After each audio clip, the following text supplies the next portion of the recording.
Welcome to What She Said, the heartbeat of Canadian women's voices, with me, your host, Candace Sampson. Here, we dive deep into the raw, unfiltered stories and triumphs of women from coast to coast. This isn't just a podcast, it's a movement where empowerment and education collide and where mansplaining is shown the door. We're here to celebrate, uplift, and echo you. So get cozy, tune in, and let's embark on this journey together, exploring the rich tapestry of women's lives, their battles and victories, right here on What She Said.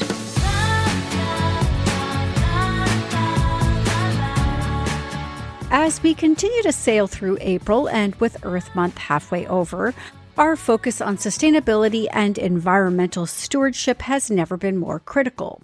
Amidst the blossoming of spring and the promise of warmer days, this week's show is dedicated to exploring impactful topics that resonate with the essence of this vibrant month. From the ongoing battle for pay equity to the innovative strides in eco-fashion, we're diving deep into discussions that matter. And as we navigate through these discussions, let's remember the power of individual action in shaping a healthier planet and a more equitable society. So grab your favorite beverage and let's get into an hour of enlightening and uplifting dialogue. Here's what's coming up on this week's show. In today's top interview, we're looking into the persistent issue of the gender wage gap with Commissioner Kadie Philp from the Pay Equity Office of Ontario. As part of our ongoing 6-part series, we're exploring the nuances of pay equity and its impact on women across the province. Kadie is here to provide insights into the challenges and solutions surrounding this critical topic, offering guidance on how we can all contribute to narrowing the gap. Anne Brodie brings us the latest in entertainment, highlighting the much-anticipated Civil War, the greatest hits on Disney+, the compelling drama Franklin on Apple TV+, starring Michael Douglas, and the breathtaking Our Living World on Netflix, narrated by the incomparable Cate Blanchett. Anne's expertise is sure to guide us to our next favorite watch. In keeping with the show's focus on Earth Month, we then turn our attention to the pressing issue of food waste with Puneeta Chhitwal Varma, author of Good Food, Healthy Planet. Puneeta is set to share practical strategies for reducing our food waste footprint, emphasizing the significant environmental benefits that can arise from mindful consumption and waste reduction. Sustainable fashion takes center stage as I chat with Cynthia Savard, the visionary behind ORAKI. Cynthia's commitment to eco-conscious apparel production is redefining the fashion industry, proving that style and sustainability can go hand in hand. We'll dive into the innovative practices that make ORAKI a leader in sustainable fashion and discuss the importance of transparency in combating greenwashing and fast fashion. Closing out the show, Suzanne Duncan from the Canadian Women's Foundation joins me to talk about the Count Me In initiative, a crucial campaign aimed at advancing gender equality in Canada. Suzanne will shed light on the barriers still faced by women and gender-diverse individuals and how we can all play a part in creating a more inclusive and equitable society.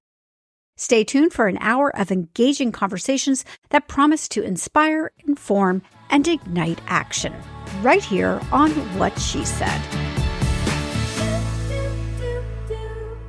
I'm excited to be continuing our 6-part series in partnership with the Pay Equity Office of Ontario, right here on What She Said.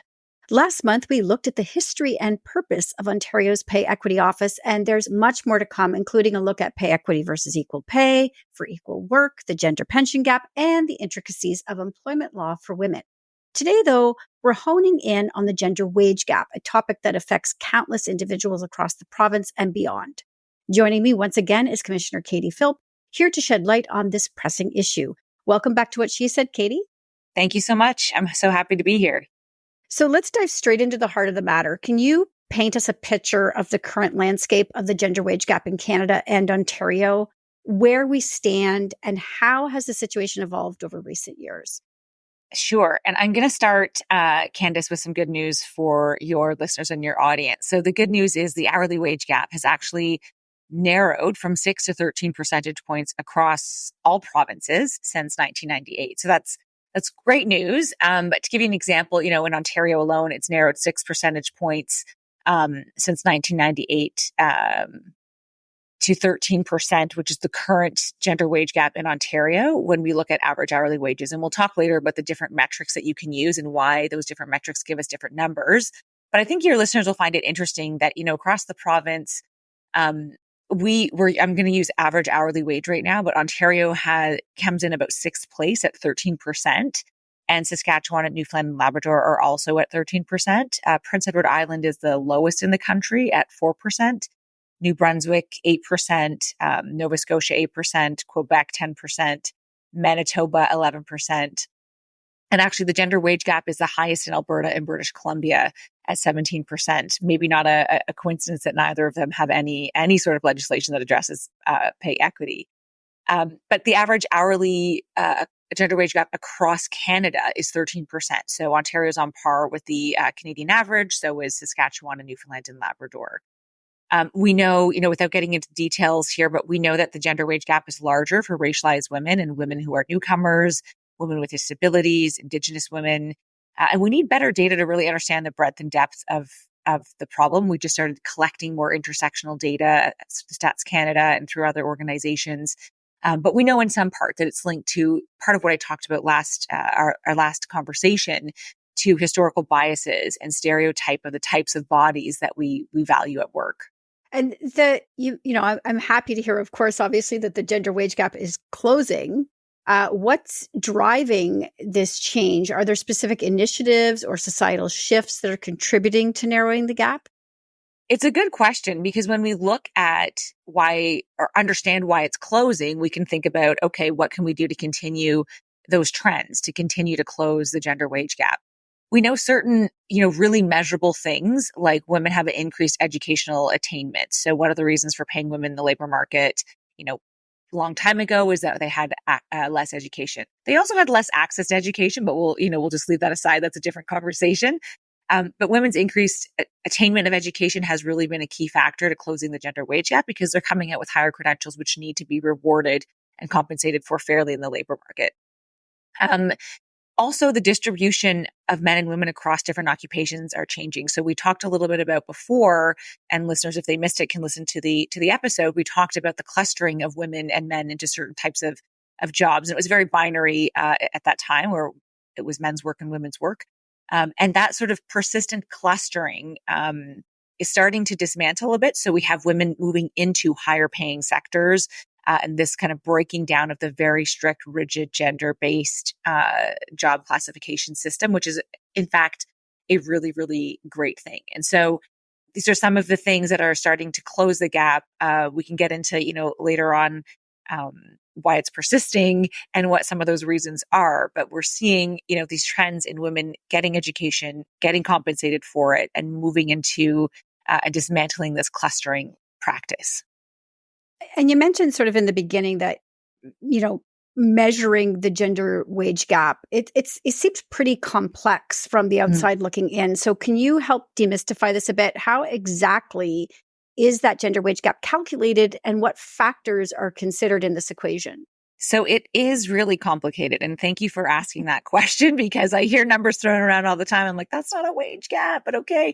So it's typically measured in 4 different metrics. And I'm not going to, bring your listeners through a statistics lesson here, but the 4 measures you'll see are average hourly wages, median hourly wages, average annual earnings, and median annual earnings. And so, just to say, regardless of whatever of the 4 metrics you're using, the wage gap persists no matter how it's measured. But the average hourly, and it's what we often use, this measure is, I would say, less affected by gender differences in work. So we know that women tend to work less hours than men for a whole host of reasons, which could be another episode. But this is a participation gap, essentially, right? Higher expectations for unpaid care work, or work or family responsibilities, domestic work. This causes women to work less. And so this is an earnings gap. So this is what the average annual earnings would cover. So the average hourly is the hourly wage men and women get. It doesn't account for this sort of difference in the actual hours worked. Average annual gives us a bigger picture of sort of the economic well-being of women in the labor market, because it really reflects the full scope of the financial implications of the sort of gendered expectations of women in the labor market and their participation in the labor market, and what that is reflected in earnings. So obviously, if women are working less hours because of all of these other sort of social, cultural, religious expectations, they're going to have a lot less average annual earnings. And you see that reflected. Like, for instance, in Ontario, the gender wage gap, as I said, by the hourly average is 13%. But when you look at average annual earnings, it's up to 25%, because that accounts for the less hours worked. And that's different than the gender wage gap. That's a reflection of the broader labor market dynamics and gendered dynamics of the labor market. But it's important because it shows the economic impact this has on women, which is certainly an important metric to be looking at, the financial well-being of women in the labor market. So, this is where we reach the part of the interview that gets me really fired up, because this still persists. You've been around since 1987. Yeah. As we discussed in the last episode, we've been fighting this for a while, long before even the Pay Equity Commission even came into being. We've been fighting for this quality, equity. So from your perspective, what are the root causes that continue to fuel this disparity? And more importantly, what steps can we take to address these underlying issues? Well, part of it, and I'll push your listeners back to the episode we talked about, because I don't have time to go into the history of the labor market here, but we're still dealing with legacy, right? We had laws that prescribed what type of work women and men could do, and limited women's ability to participate in labor market, and defined certain roles for them in a paid labor market. So the legacy of that, if you have, legislation or social, cultural, religious practices that have persisted for, a couple hundred years or thousands, but I mean, when we're talking about paid labor market, we're talking about the Industrial Revolution. So a couple of hundred years, it takes time to dismantle those biases. So as I mentioned in our last episode, those laws, most of them in at least North America have been, dismissed, but there's still that legacy that's in place. So, a couple of broader things though, and things where we can start to take action more immediately to make the difference is, it persists because women need to or choose to leave and re-enter the workforce in order to meet family caregiving responsibilities. So this is obviously, in many ways a woman's choice, and we should applaud and support that as well. But we should also consider if women don't want to do that, or if they need supports to do that, right? Like, you've talked a lot about being a single mother and the responsibilities and the challenges that creates. And if there's no social structures around it, or if we don't value women's participation, then we don't build structures to support that. So we have to think of some of these assumptions, especially the assumption of choice for women, because it's not always choice if it's a cultural expectation, or religious expectation, or moral expectation, or necessity, right? Because of the financial circumstances of the women. We do still see, occupational segregation. So I mentioned it's dissipating, but it's there. And so we need to continue to push for that and get women and men to move into, different job spheres that would start to level the paying field, which is the name of our podcast from our office. So we can see that gender wage gap closing. We talk about why it persists. We know that things like education, job tenure, full-time versus part-time work, we've talked a little bit about that, public versus private sector, unionization rates, the size of a firm, all of this kind of, explains part of the gap, but it only explains about 30% of the gap. So 70% remains unexplained. And we've talked a lot about, this unexplained part in professional circles. And it essentially comes down to, discrimination and bias. So breaking down those stereotypes and these ideas of what women can and should do in the labor market. So I think that's where, we're spending a lot of time raising awareness about this, because this is where the shift has to happen to make the next major gains. Yeah. And, education segments like this and what you do with the podcast and, blogs and articles that we're sharing, these are really important too, because education means empowerment, and it means you don't have to accept the status quo out there, because you know better. And so you can educate your employer and your colleagues and your friends. So I'm so grateful that we're doing this, and that, because I think a lot of people just assume that, things are just going to keep going the way they're going. Right. But you have to participate. I don't have to. Yeah. Yeah. Exactly. You have to participate to change things. So this is great. Kadie, as usual, great information. what are you sharing over on the Pay Equity Office website that people can go search and look for? Well, if they want to know more about the gender wage gap in general, we have a whole really great information page there on explaining and deconstructing what the gender wage gap, is and all the factors that we talked about, but in way more detail. So that's a great resource for people wanting to know more. And then, of course, they can listen to Level the Playing Field. You can find that wherever you listen to podcasts if they want to hear detailed conversations with other experts, with people from around the world, also having conversations about the gender wage gap, and people from across Canada as well who are doing this work. As you said, you've got to participate and take action. And so if you want to do that, listen to the podcast and you can hear other action that's being taken and maybe sign up for something to get involved in. Kadie, as usual, thank you so much for joining me. We'll see you next month. Thank you.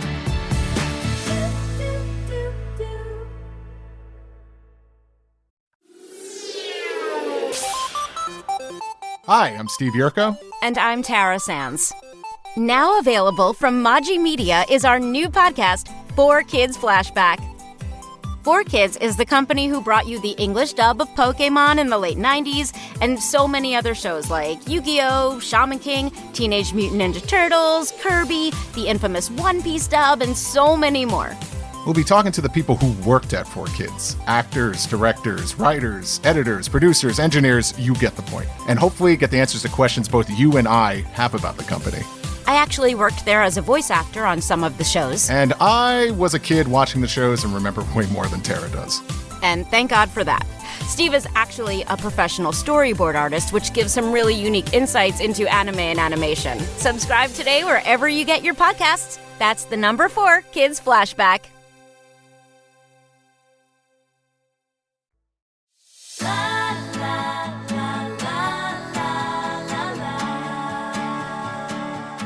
It's time for Saturday Night at the Movies, and we've got a lot to get into this week, but let's start with the big one that we have been anticipating for months and months now. Yeah. Civil War.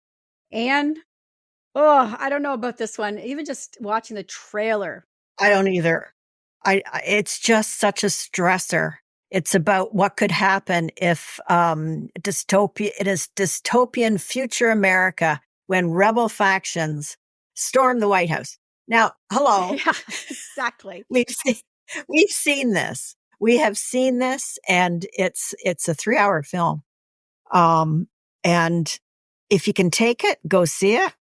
I have not seen it, and I likely won't see it. I just don't know if I can handle the stress of it because it's so true. What are your feelings on seeing it? It's like life imitating art imitating life. Yeah. It's a little too close to home right now, I think, for me. So I don't know. I mean, I think I'll probably watch it. I won't run to the theaters for it. I'll wait for it to arrive on streaming services. But yeah, I'm not in a rush to see it. It just feels a little too real. Too real. And it really takes advantage of our pain right now and the pain, around the world of all the discord.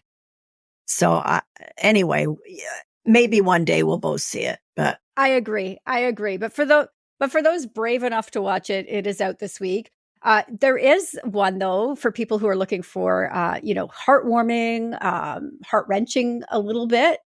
Tell me about Greatest Hits. Okay. So Lucy Boynton stars as Harriet, and she has a particular gift.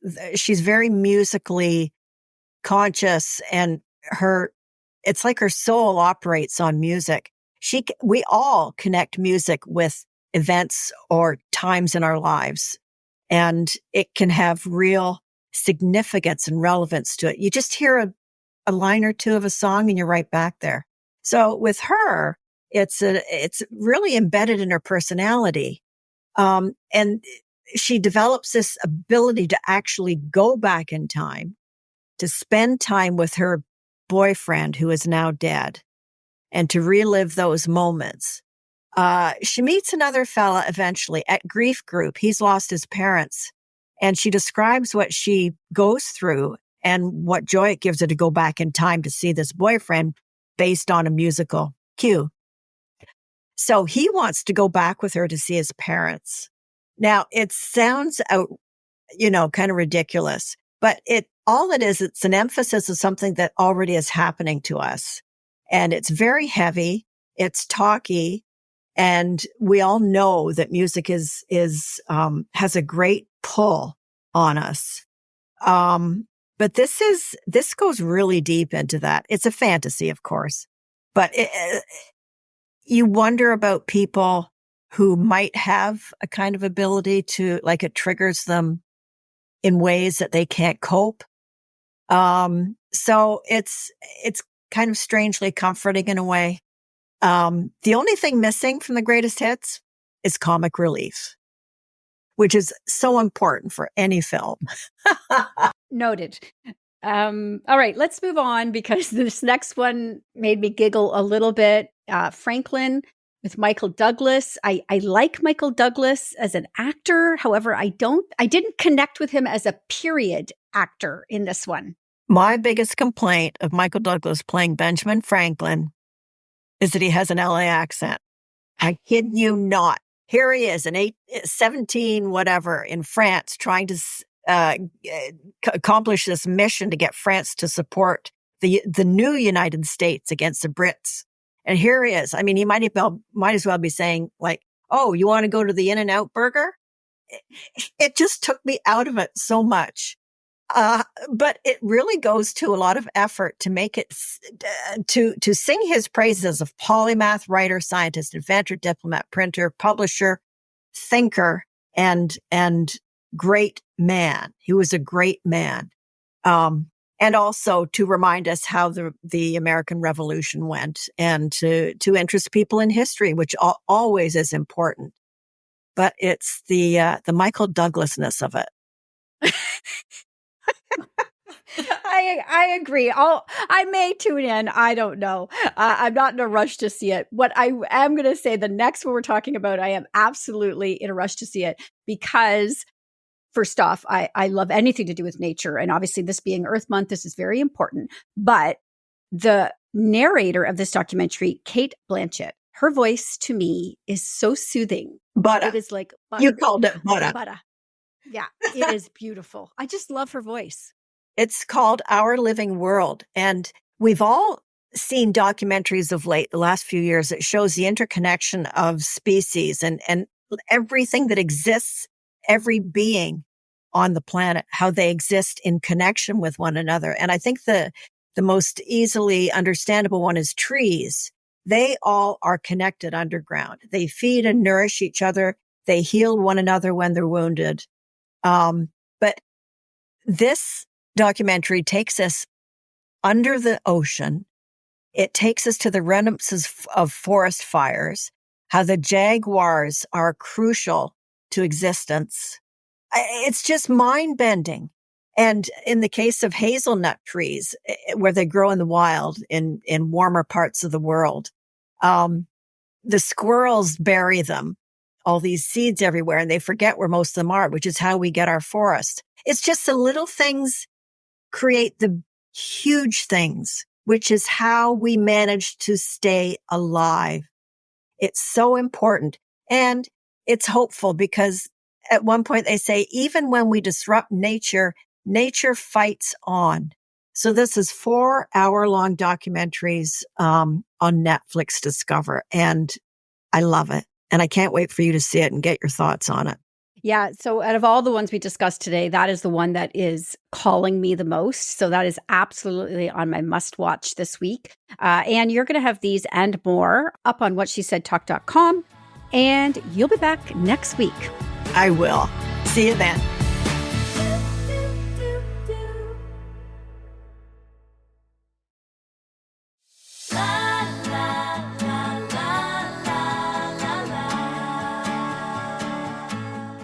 As we observe Earth Month, it's crucial to confront one of the most pressing environmental issues of our time, food waste.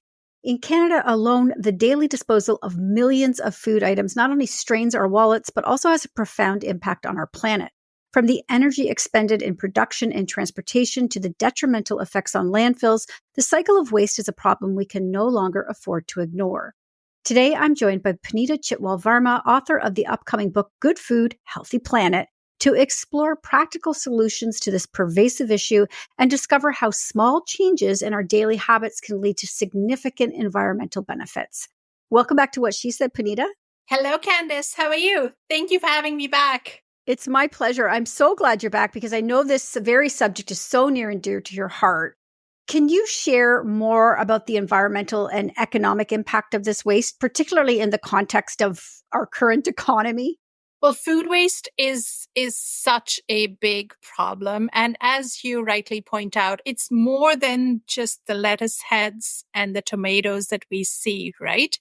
It's about what goes on behind the scenes, the land, the soil, the time, the energy, the oil and gas that it takes to schlep our tomatoes from farms to distribution houses to packaging and then to our grocery stores, to our homes, refrigerators. And guess what? We throw away more than half the food that we grow and raise and produce. Like in Canada and the US, the problem is monumental. Yeah. And, I think for a long time, we were just so used to this massive surplus of food and cheap prices and just so much. We had so much. We weren't thinking about it. And I started to really think about, in my house, for example, I would buy those containers of spinach. And oftentimes I wouldn't get to the spinach in time. It would rot. And then when I started to think about the life cycle of that, it really, really hit home, because that spinach had to be grown from seed, picked, put into this package, transported thousands of kilometers to my grocery store where people would put it on the shelves. Then I took it home to basically rot and throw in the garbage. Absolutely. And when you think about it that way, it changes everything. Yes, because it's often what's behind the scenes that if we knew, and so many of us are now opening our eyes to this, to the enormity of the problem, right? And if we knew how much time, effort, gas, soil, land, and everything else that goes into growing and raising our food, we would treat it with more care. But I have to say right off the bat here that it's not all on us, right? Because it can seem really overwhelming and it feels like another thing on this list of things to do. I'm a mom, I'm a cooker and an eater at home, and it feels like, oh my God, don't give me one more job, right, to treat my food better than I do. And it feels really judgy. Because it's not all on us. That's what I'm getting at. Of course, personal steps is where we all begin, because it often all begins with our own practices at home, but it's also the grocery stores and the industry and the food system that we all need to change. And I see so many stakeholders out there doing their part, that it's wonderful to see the change that's coming, but we need more change faster if we're making a dent in the enormous problem of food waste. Absolutely. And aside from the environment, we just think about how many people are actually hungry in Canada at this very moment who are, don't have easy access to food.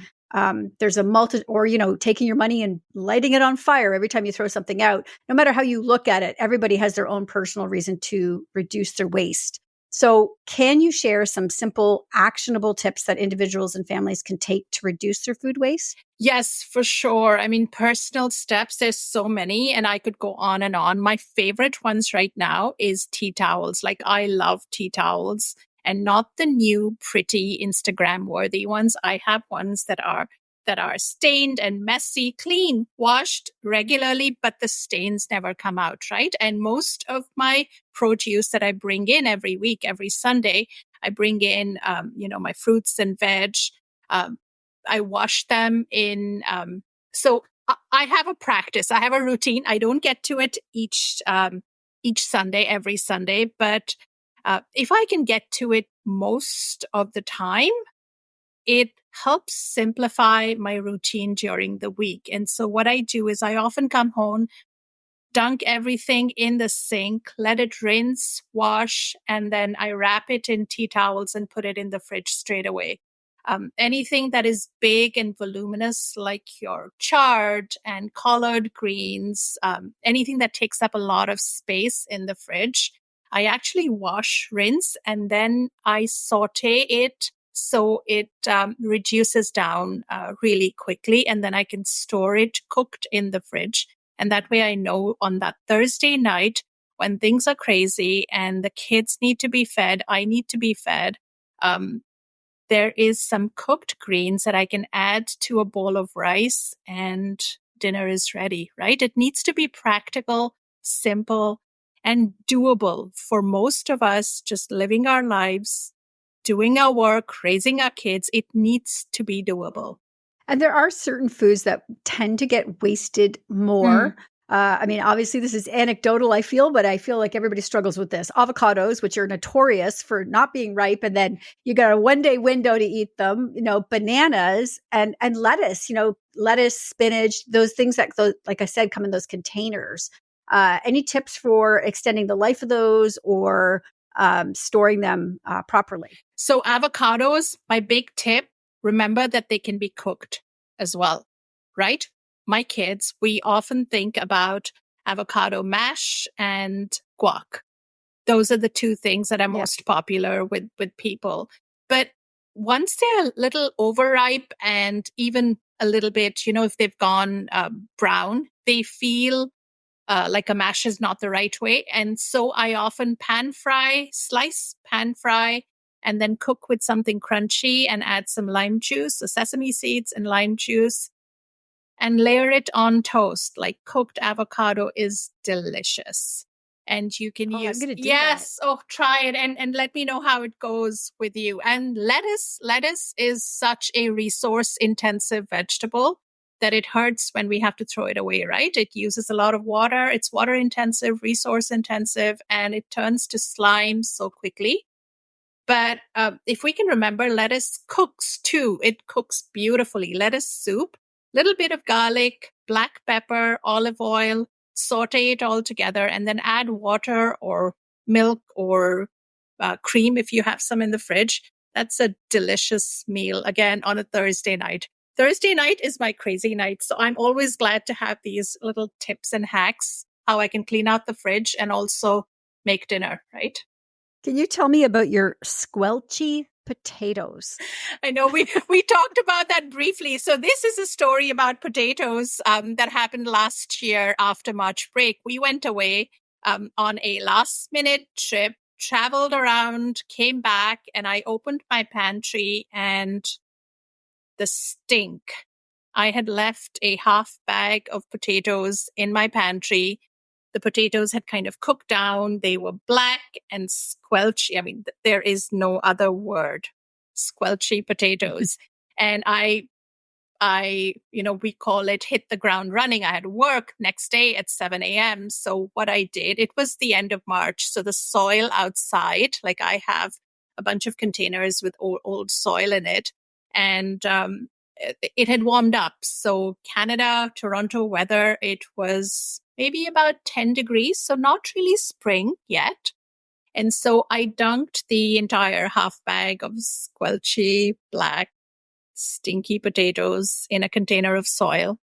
And I pressed them down and I walked away for 2 weeks, lived my life. And that summer, we had new potatoes. Those squelchy potatoes had become food for a harvest of maybe 40, 50 new potatoes that I had. I have a photo on Instagram somewhere from a year ago. That was wonderful, right?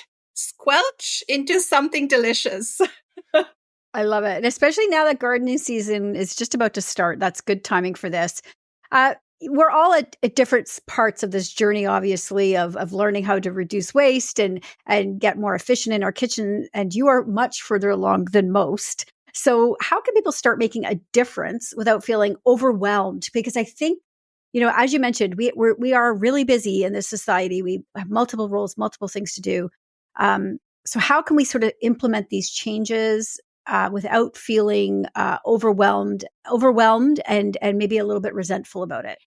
I get it. I mean, I talk about this in my book, but it can feel overwhelming because there is so much doom and gloom in our feed, right? And rightfully so. I mean, soon enough, there's going to be wildfires, and the news around climate change will become heavier. I feel winter time, we have a little bit of a gap because the air quality is lovely and the wildfires have quietened. But what I will say is that start wherever you are. There are people who are further ahead, like my mom, for example, is much further ahead on this journey of low waste than I am. And then there are other people who are perhaps with me and other people who are maybe a couple of chess squares further back. And that's okay. We are all handling our lives, living our lives in the way that we know best. And there is absolutely no judgment. We all need to do something. And it's not enough to do small steps anymore. We all need to make big change. But that big change can look differently for everybody. And that's okay. Excellent. You're going to be back the end of this month because we're going to be talking about your book. Yes, we are. In the meantime, I'm so excited for this book, actually. So I'm in the meantime, though, people want me to embark on this journey right away today, this very instant. Where do they go to find you and get tips for helping them along the way? I have a bunch of videos on Instagram that they can start with. I mean, a lot of us start with Instagram videos. So I'm at Maple and Marigold. You can also have a look at my blog, mapleandmarigold.com, and pre-order my book. Why don't you? There's tons of tips in there. All right. Excellent. Puneeta, we'll see you soon. Thank you. Awesome. Thank you.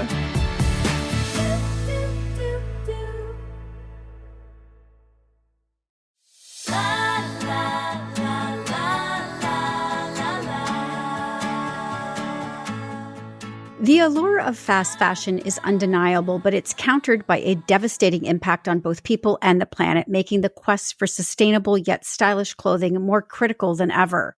Enter ORAKI, a brand that stands at the intersection of eco-conscious manufacturing and high-quality apparel.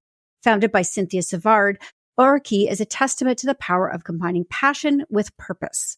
With a commitment to using recycled fibers and natural plant fibers, ORAKI not only offers a sustainable alternative, but also challenges the industry's status quo. Today, I'm joined by Cynthia for a closer look at the world of eco-fashion, the innovative fabrics behind ORAKI, and the importance of authenticity in the fight against greenwashing. Welcome to What She Said, Cynthia. Thank you so much. Thank you for having me.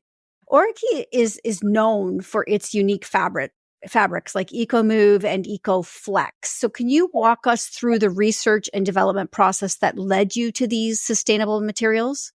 Oh my God, yes. But the whole story will take 2 days. But I'm gonna make it quick.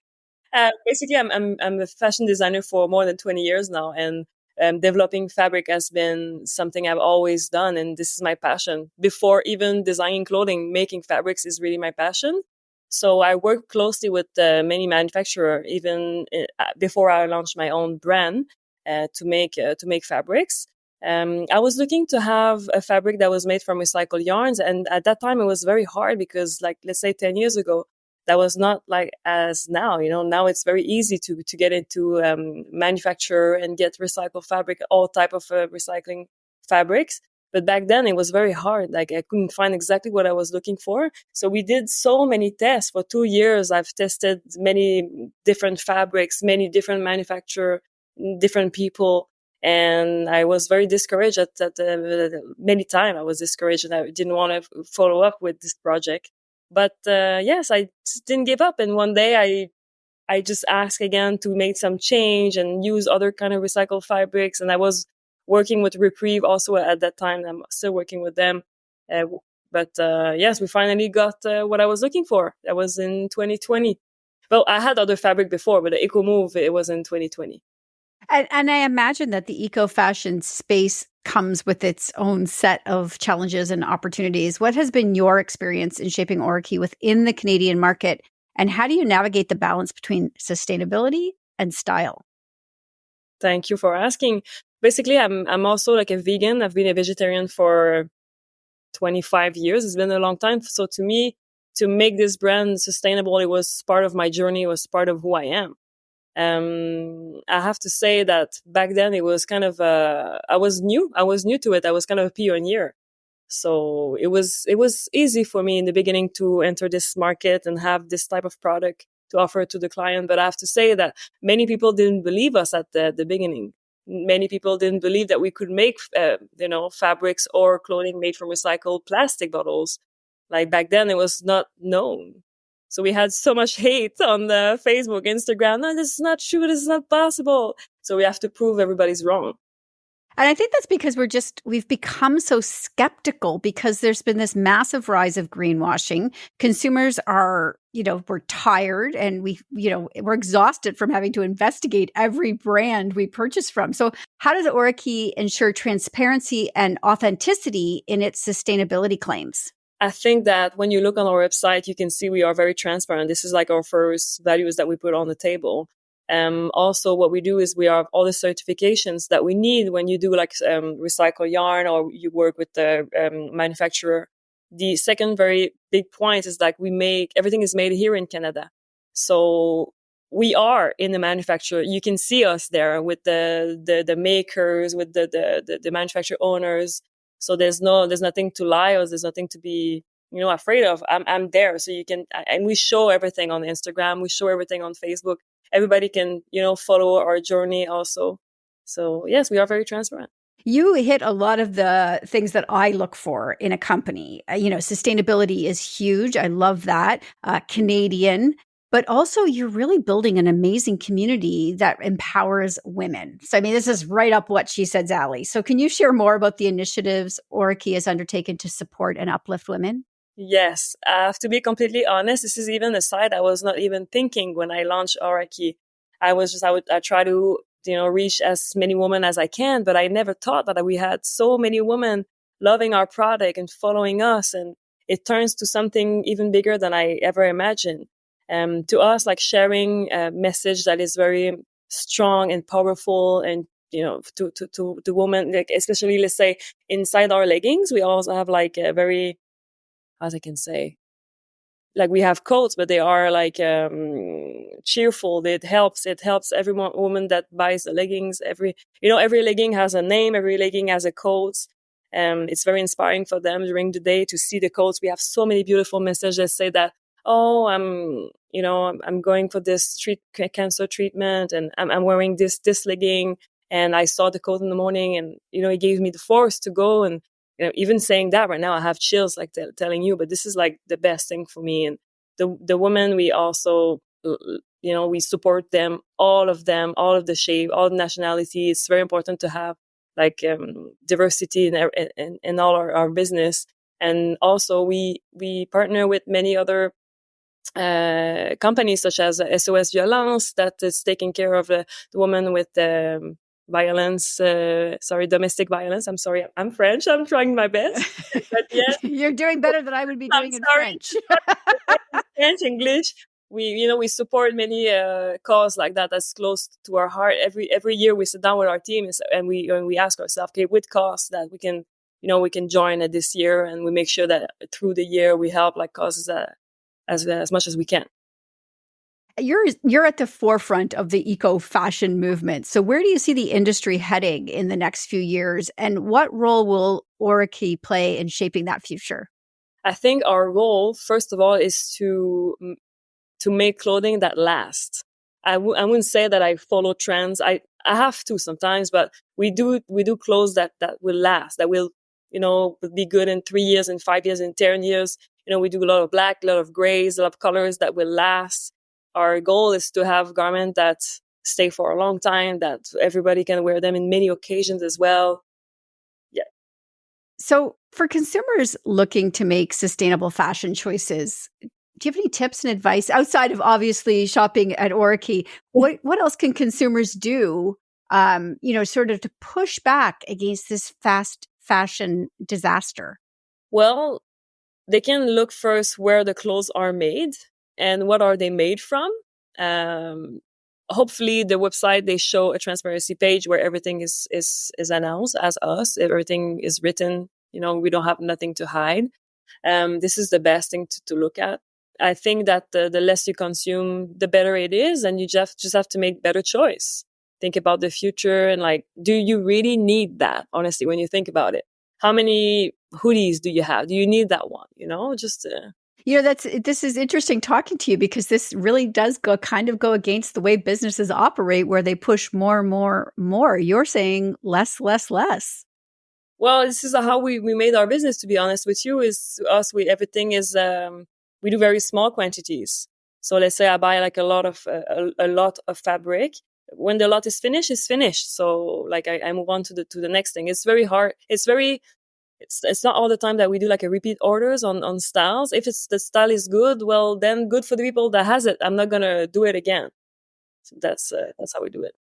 Where can people find ORAKI? Are you only online, or can people find you in physical locations as well?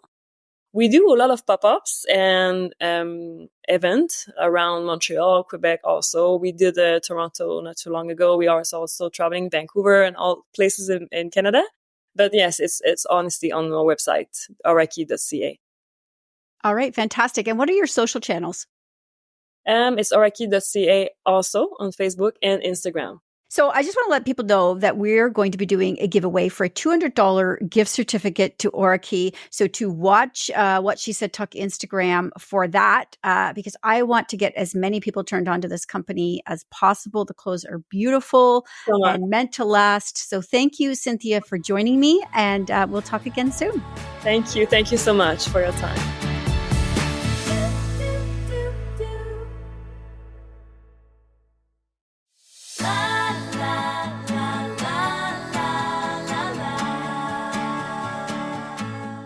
In a country as progressive as Canada, you would think that gender equality would be a given by now. Yet the reality tells a different story, with women and gender-diverse individuals facing significant barriers and inequalities that span from the workplace to the most intimate areas of their lives. The Canadian Women's Foundation Count Me In initiative shines a spotlight on these issues, calling for urgent action to bridge the gaps in gender equality. Today, I'm joined by Suzanne Duncan, Vice President of Philanthropy at the Canadian Women's Foundation, to discuss this pivotal movement and how each of us can play a role in fostering a more equitable society. Welcome to What She Said, Suzanne. Hi, thanks so much for having me. Could you give us an overview of the Count Me In initiative and what prompted the Canadian Women's Foundation to launch this campaign at this particular time? Yeah, this time is really important. So we know right now that women and gender diverse people, we're half of Canada's population, yet we continue to face gender gaps and inequality. We know there's underrepresentation in political leadership, in professional leadership. There's increased risk of intimate partner violence, sexual assault. These are things that are really growing over the last couple of years. There's still gender pay gaps. There's so many barriers that women and gender diverse people in Canada face. And we also know that these gaps are worse for Black, Indigenous, and racialized women, for women with disabilities, for those who are marginalized. And we really need to take a moment and use this moment where so many folks are feeling very anxious and worried about what their lives are going to look like and what barriers they're still facing. And we wanted to be able to have a place where we come together and really think about how we can collectively raise our voices and really ignite the need for public action around gender inequality. So starting on March 18th, we launched this Count Me In campaign, which features a beautiful video done by director Kat Weber, who's known for her wonderful collaborative storytelling. It's brought in some really great people who are really rallying against those systemic gender-based inequalities and injustices across Canada. And this film and this campaign is a call to action. It's a visual petition that brings together people in Canada who want to count themselves in for gender equality, who want to be heard, and who want to use their voices to empower others as well. We've got more than 65,000 people have joined so far, and we're wanting even more. We want to have thousands of Canadians say, yes, count me in. Count me in to say that gender equality matters, especially at a time when we're worried about how these inequalities are playing out in people's lives. Absolutely.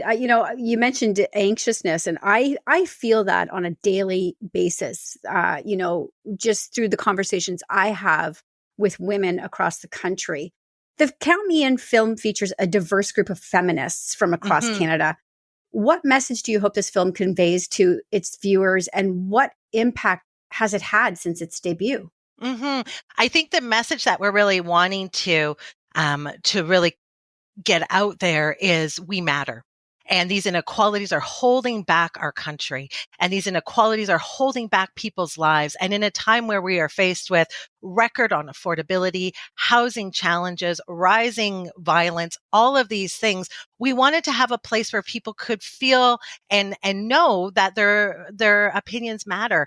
Sometimes I look at the headlines in the news and I see like, this isn't really representing those stories that I'm hearing every day, like you, from women who are really struggling. And we wanted to make sure that, we have had times in the past couple of years where there's been a lot of attention on how inequality is playing out, whether that's around childcare, whether that's around how women were impacted by the pandemic. But it feels like some of that momentum has dissipated. And that doesn't mean that those needs are gone or that those worries are gone or that those concrete actions aren't important. So this is really a chance for people who are feeling not heard to be able to be heard. And we are seeing, as I mentioned, with 65,000 people so far and counting, and this is not a one-time thing. We're going to be doing this for the next year or two to continue to bring those voices together and to have a whole base of people who feel more equipped to be able to advocate for the change that they need. How does the Count Me In initiative aim to address the unique challenges faced by Black, Indigenous, and other racialized women, women with disabilities, and then, of course, all those in the 2S LGBTQIA community? Yeah, I think it's really important. At the Canadian Women's Foundation, we've been around for about 35 years, and we're guided by a sort of sentence given to us by one of our founding mothers, who's Rosemary Brown, was the first Black woman who got elected to a provincial legislature. And she said, until all of us have made it, none of us have made it. And that collectiveness, thinking about not just how am I impacted, but how are racialized women impacted. For folks who are new to Canada, for folks who are living with disabilities, they are often not represented. And we want to make sure that every person who is experiencing these gender inequalities feels like their voice matters and is seen by decision makers. And we believe that the Canadian Women's Foundation, we are right now funding programs that are focused on those who have been most left out of mainstream conversation. So focusing on grassroots charities that have the tools and the expertise to create those real change in their communities. Part of Count Me In is about raising those voices, and part of Count Me In is about rallying support to those organizations that are on the front lines doing that important work, helping women and gender diverse people launch new businesses, helping make sure that they're safe from violence, helping make sure that young people have the tools that they need to be able to have healthy relationships, and making sure that girls and other young people are really inspired into leadership and into confidence. So being the Canadian Women's Foundation, we're a great space to be able to help amplify those voices, and not just amplify, but be led by the voices of people who are being, not addressed and not heard. And that's part of what that idea behind Count Me In is that, we know that 10% of women in Canada are living on low incomes, and those folks are more likely to be racialized. They're more likely to be older. They're more likely to be single moms. They're more likely to be living with disabilities. We need to make sure that those issues are prioritized as we are thinking about the kinds of changes we need as a country. So as you've alluded to, this is a real call to action. It's not just a film. So what are some ways individuals can get involved and support the movement towards a more equitable future? Yeah, I think go to countmein.ca. So yes, count me in, all one word, .ca. And that's where you can sign up to be counted in.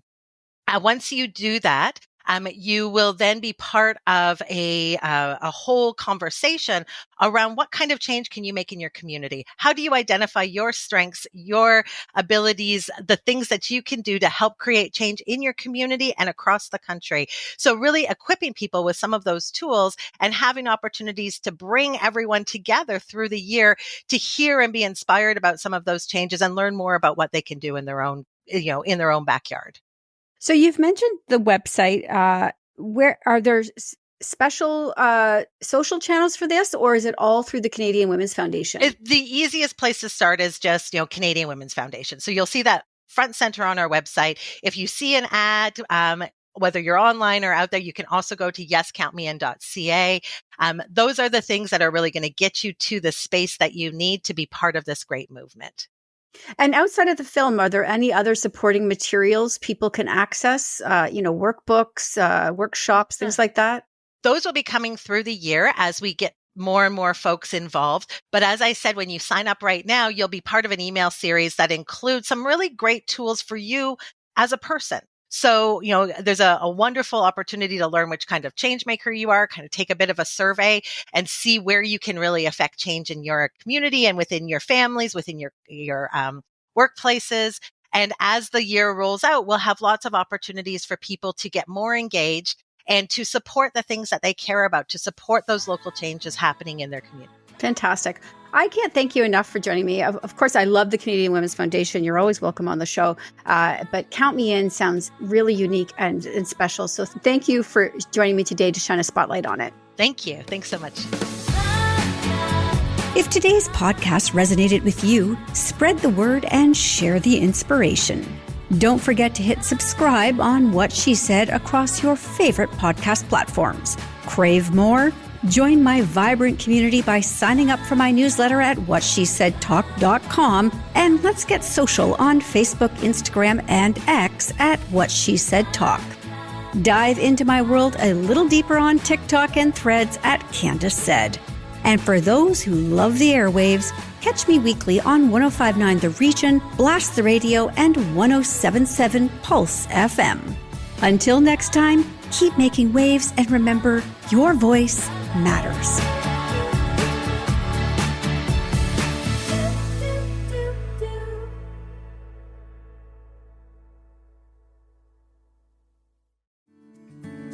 Come on a journey like no other, where you will discover many roads that will lead you to a happier, healthier, and more stress-free life. And the beauty is, you don't need any vacation time for this adventure. The journey will come to you. Join Avery Rich on your very own journey into yoga. Along the way, she will demystify yoga poses and guide you into a yoga posture or short sequence, all in less than 15 minutes. You have nothing to lose but stress. The Journey into Yoga podcast. It's not for people who like yoga, it's for people who don't like yoga. Follow or subscribe on Apple Podcasts, Spotify, Amazon Music, or at averyrich.com. It is your favorite girl. That's right, it's the Allie Mars, the one and the only. Everyone else just ain't me. I am the host of Welcome to Mars, a lifestyle podcast where nothing is off the table. I have come a long way from sex and dating and have transformed the new vibe to all things lifestyle. We still talk sex, but I'm more interested in the journey, where people have come from, how they made it, and where they're going. Subscribe or follow to a brand new look and a brand new era. Welcome to Mars. Subscribe or follow on Apple, Spotify, Google, or at thealliemars.com. Because even with the new look, I'm still that same bitch you love to hate. Another Sound Off Media Company podcast.